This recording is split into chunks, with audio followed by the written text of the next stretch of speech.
As Election Day goes into election night here in Boston, what we're seeing is higher than expected turnout, certainly higher than the preliminary back in September.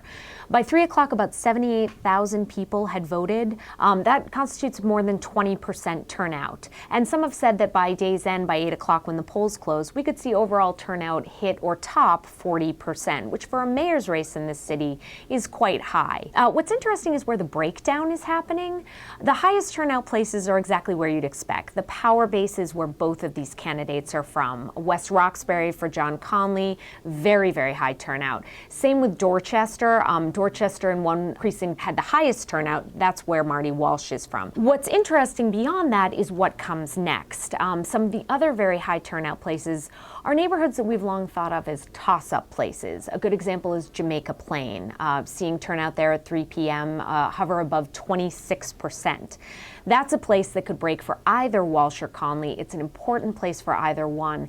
And so it's a place that we're going to want to watch in the final hours. Just after 3 p.m., both candidates sent emails to supporters saying that the bigger numbers they believe mean good things for John Connolly.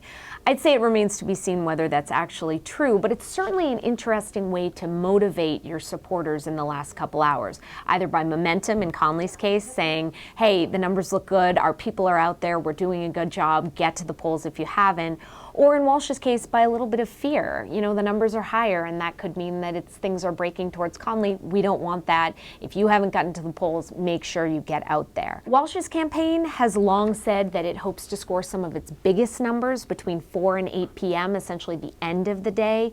That's the point at which a lot of working folks get out of work and head to their polling place, specifically some of the union members who have been instrumental, as we've all heard, in building Walsh's power base of support. So these next few hours before we go into the poll closing times are going to be really crucial for both of these guys. Stay tuned to the Boston Globe newsroom for more updates on bostonglobe.com and boston.com. For the Boston Globe, I'm Cynthia Needham.